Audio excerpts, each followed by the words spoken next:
Egypt's throne has forgotten the name of Joseph, replaced by a cold calculation that turns the Hebrews from guests into tools of empire. Pharaoh looks upon the surging tide of life and sees not a blessing, but a knife held at his throat. Fearing they will one day rise and consume his kingdom, he issues a decree of darkness. Every male child must be sacrificed to the Nile. He commands the midwives to stifle the first breath. But when they choose the fear of God over the fear of man, Pharaoh turns the very lifeblood of Egypt into a graveyard. Yet, a single cry is a dangerous thing when the world demands silence. For 3 months, a mother of the tribe of Levi smothered the sound of life with the weight of her own heartbeat, hiding her son in the shadows of a home marked for mourning.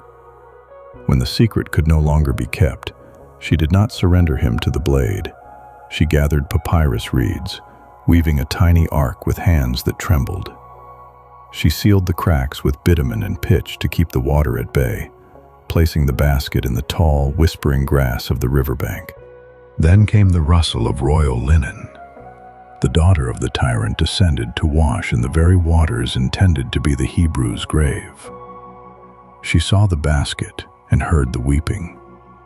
In a stroke of divine irony, the princess felt a flicker of pity for the child of her enemy. Through the clever tongue of the boy's sister, Miriam, his own mother was summoned to nurse him, paid by the throne to raise the seed of its own destruction. He grew in the shadow of the Sphinx, a child of slaves adorned in the gold of the oppressor, named Moses because he was drawn from the water. The Prince of the Sun was a man of 2 worlds.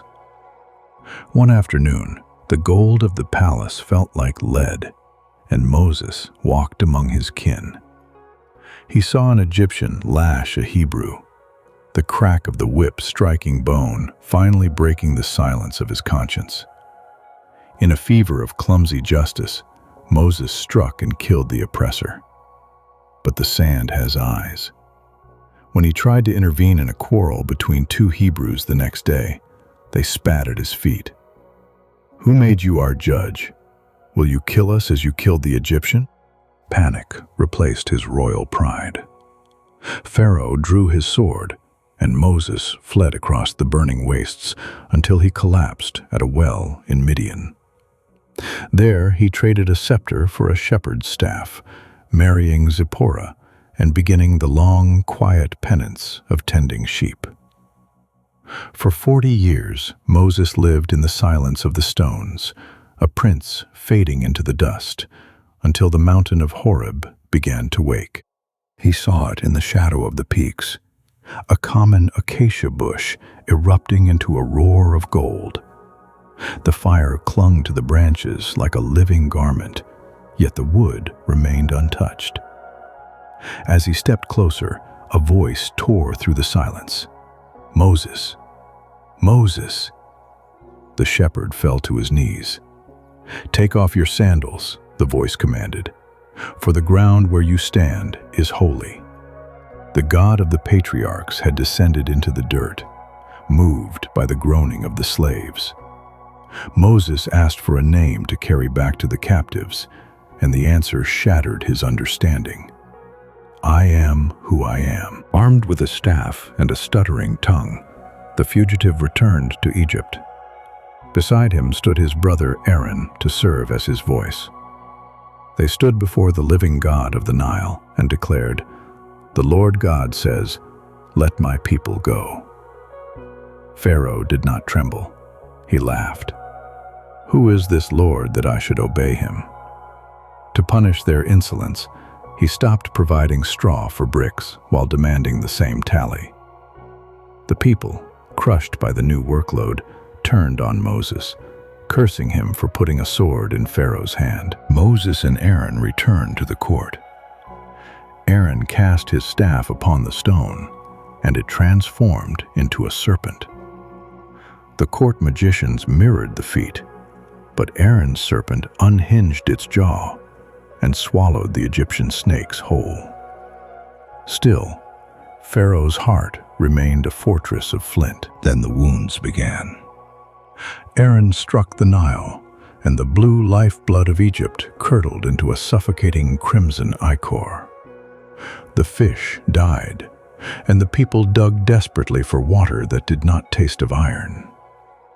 When that failed to move the king, frogs erupted from the rotting banks, choking the bedchambers. Then came the gnats, rising like a stinging fog. The magicians whispered in terror, "This is the finger of God." Next came the flies, yet a boundary was drawn. Egypt was ruined, while Goshen, where the Hebrews dwelt, remained in peace. Disease struck the livestock. Boils broke out on man and beast. Hail mixed with fire rained from a shattered sky, followed by locusts that devoured every green leaf left in the land. Finally, a darkness that could be felt descended, a 3-day midnight where no lamp could pierce the gloom. Yet Pharaoh would not yield. Moses stood before the throne for the last time. His voice was a tolling bell, speaking of a final midnight where the Lord would walk through the land. Every firstborn son, from the heir of Pharaoh to the child of the girl at the mill, would fall into a sleep from which there is no waking. To survive, God commanded his people to take a lamb and strike its blood upon the lintels and sideposts of their doors. When the destroyer saw the crimson sign, he would pass over. Inside, the Israelites ate in haste, sandals latched, consuming the roasted meat with bitter herbs. At midnight, the scream began. It started in the palace and rippled through every hovel, a tidal wave of grief. Death had visited every home that lacked the seal of the Lamb. Before the sun could rise, Pharaoh sent for the brothers. "Take your flocks," he gasped, his pride broken by the cold body of his son. "Just go." The children of Israel marched toward the Red Sea, trapped between the deep water and the churning wake of 600 Egyptian chariots. Pharaoh's heart had hardened once more, and he was coming to reclaim his property.